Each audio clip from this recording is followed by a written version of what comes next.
अस्सलाम वालेकुम दोस्तों। बहुत से दोस्त मुझे पूछ रहे थे कि पावर फैक्टर के हवाले से कोई वीडियो बनाएं। तो पावर फैक्टर, जैसा कि ये नाम से ही ज़ाहिर है कि ये दो अल्फाज का मजमूआ है, एक फैक्टर और एक पावर। तो फैक्टर जो है, फैक्टर के लिए इंग्लिश में रेट का लफ्ज़ इस्तेमाल होता है या रेशो का। अगर उर्दू में बात करें तो निस्बत या शरह का, या हम इसके लिए दो डॉट, तकसीम या बटे का लफ्ज़ इस्तेमाल करते हैं। तो ये फैक्टर होता क्या है? यानी कि दो चीज़ों के दरमियान बनने वाली निस्बत को हम फैक्टर कहते हैं। यानी कि कोई भी दो चीज़ें हैं उनके दरमियान, यानी कि वो यहाँ एक चीज़ कम हो सकती है या एक चीज़ ज़्यादा हो सकती है। और इसी तरह अगर हम पावर की बात करें तो पावर के लिए तीन यूनिट आमतौर पर इस्तेमाल होते हैं, एक केवीए, एक किलोवाट और केवीएआर। अगर हम केवीए की बात करें तो ये होता है अपेरेंट पावर। अगर उर्दू में हम बोले तो इसको ज़ाहरी पावर कहते हैं, यानी कि वो पावर जो हम टोटली तौर पर प्रोड्यूस करते हैं, जनरेट करते हैं, वो केवीए कहलाती है। और उसके बाद किलोवाट, इसके लिए इंग्लिश में तीन लफ्ज़ इस्तेमाल कर सकते हैं, एक actual power, active power, real power.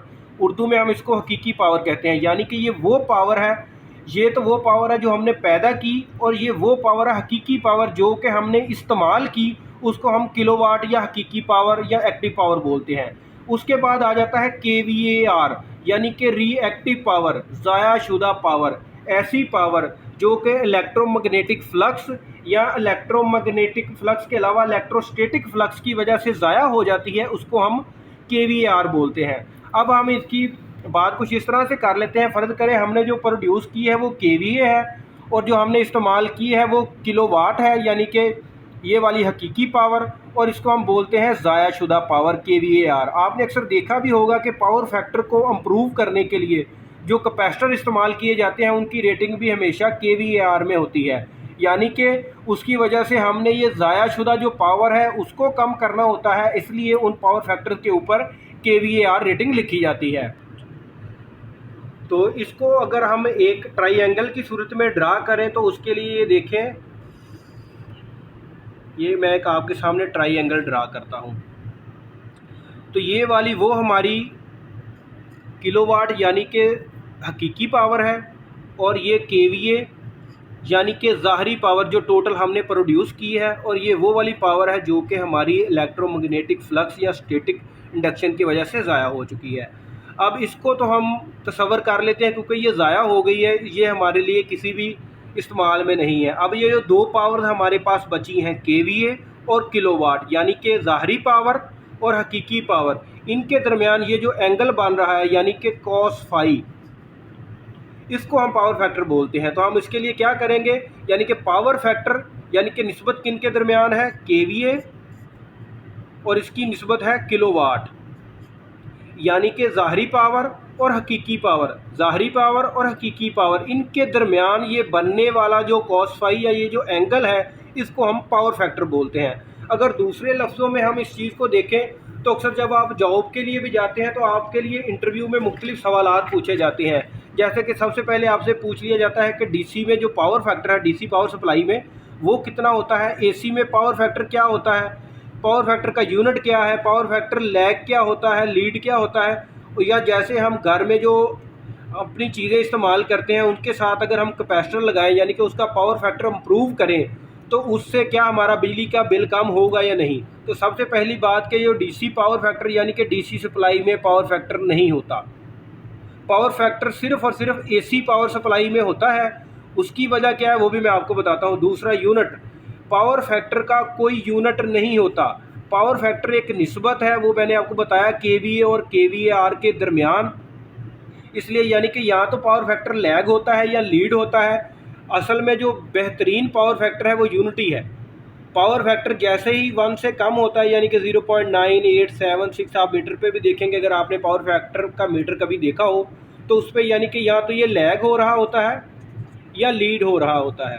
अब ये लैग या लीड है क्या, तो उसके लिए मैं आपको ये बताता हूँ कि ये मेरे पास एक कंडक्टर है। जब इसमें से इलेक्ट्रिसिटी गुजरती है एसी सप्लाई में, डीसी सप्लाई में क्या होता है कि जो उसमें से गुजरने वाला करंट और वोल्टेज वो सेम लाइन पर रहते हैं, यानी कि वो इस तरह से वेरिएबल नहीं होते, उनकी वैल्यू जो है वो चेंज नहीं होती, उनकी पोलैरिटी सेम रहती है।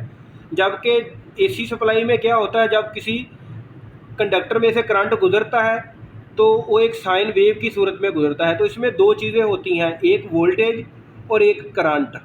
तो ये मैं दोनों की एक वेव लाइन ड्रा कर रहा हूँ। ये फ़र्ज़ करें ये करंट की है और ये वोल्टेज की है। तो अब क्या होगा, ये जो वोल्टेज और करंट इनके दरमियान जो फेज़ एंगल बन रहा है, ये जो डिफरेंस है, इसकी सूरत में ये लैग और लीड करता है। अगर ये जो करंट है ये वोल्टेज से आगे हो और आपने वोल्टेज जो है वो इसकी वेव लाइन पीछे हो, तो इसको हम बोलते हैं लीड पावर फैक्टर। अगर ये करंट वाली जो वेव लाइन है ये वोल्टेज वाली वेव लाइन से पीछे हो, यानी कि इसके पीछे हो, तो इसको हम बोलते हैं लैग पावर फैक्टर।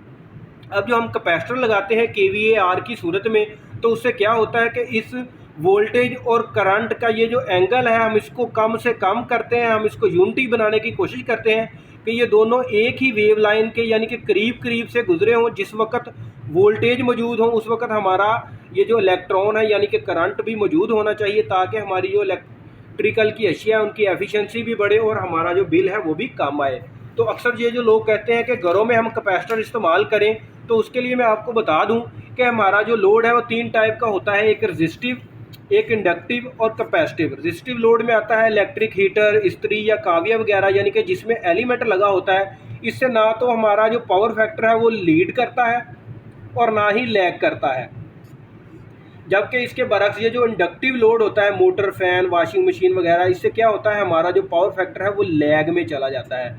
तो इसको फिर प्रॉपर करने के लिए यानी कि यूनिटी के करीब लाने के लिए हम क्या करते हैं, फिर कैपेसिटर्स का इस्तेमाल करते हैं ताकि ये यूनिटी के करीब आए। इस तरह ये जो कैपेसिटिव लोड है इसमें कैपेसिटर या इलेक्ट्रॉनिक सर्किट वगैरह शामिल है। तो ये क्या करता है, ये हमारे पावर फैक्टर को लीड करता है। तो दोस्तों अगर घर वाली जो चीज़ें हैं, मोटर या फ़ैन वगैरह के साथ कैपेसिटर ऑलरेडी पहले ही लगा होता है, यानी कि उनके साथ कैपेसिटर लगाने से हमें कोई फ़ायदा नहीं होगा बिजली के बिल का। हाँ, अगर हमारा पावर फैक्टर किसी और वजह से जो है वो वहाँ पर लैग में चल रहा है, यानी कि पावर फैक्टर लैग है आपके घर में, तो उस जगह पर अगर आप कैपेसिटर लगाएंगे तो आपका पावर फैक्टर जितना यूनिटी के करीब होता जाएगा आपका बिजली का बिल भी कम होता जाएगा। अदरवाइज़ घरों में आपको कैपेसिटर इस्तेमाल करने की ज़रूरत नहीं है, ये सिर्फ 3 फेज़ में आप इस्तेमाल करें।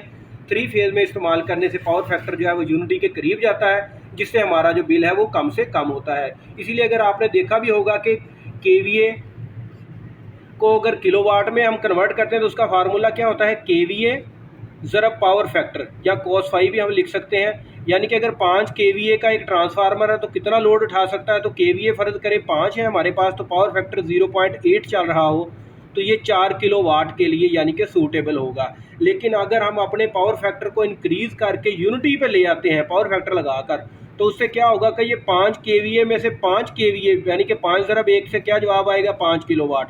5 किलोवाट के लिए ही इस्तेमाल होगा हमारी KVAR, यानी कि इसमें ये जो ऊपर वाली मिसाल मैंने आपको दी थी उसमें पावर फैक्टर था हमारा 0.8, कैपेसिटर हमारा जो ट्रांसफार्मर था वो 5 KVA था, लेकिन लोड कितना उठा सकता था, 4 KVA, यानी कि इसमें ज़ाया होने वाली पावर थी 1 KVAR। तो दोस्तों उम्मीद करता हूँ मेरी आज की वीडियो आपको पसंद आएगी। तो अपनी कमेंट की सूरत में राय का इजहार करना मत भूलिएगा। आप मुझे इजाज़त दीजिए। अल्लाह हाफिज़।